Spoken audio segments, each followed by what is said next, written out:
Google наскоро ќе го представи новиот Pixel 9a, кој веќе привлекува огромно внимание во технолошката заедница.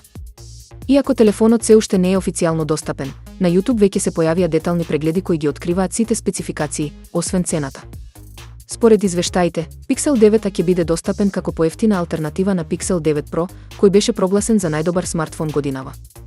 Најновите протечени информации покажуваат дека Pixel 9a ќе има 6,3 инчен OLED екран со брзина на освежување од 120 Hz, заедно со батерија од 5100 mAh.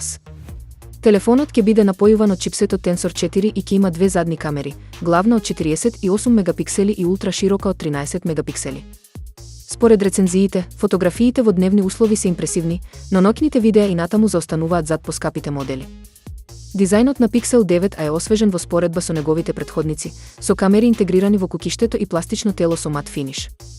Еден од најважните моменти е IP68 заштитата од вода и прашина, што го прави телефонот издржлив во различни услови.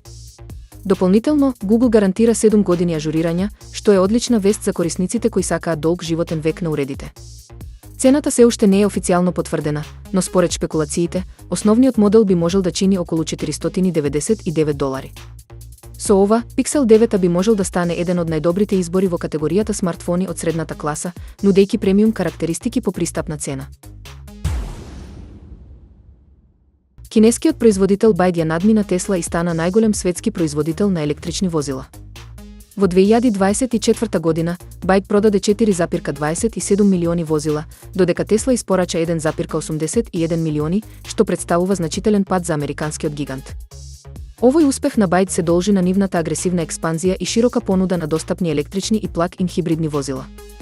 Компанијата, која започна како производител на батерии, сега доминира на пазарот благодарение на поддршката од кинеската влада и конкурентните цени.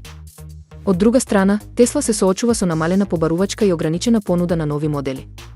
Cybertruck не успеа значително да го зголеми растот, а Model Y и Model 3 остануваат главни производи, без поголеми освежувања. Оваа промена ја потврдува растечката моќ на кинеските производители во автомобилската индустрија, додека западните брендови се соочуваат со се поголеми предизвици во борбата за лидерската позиција.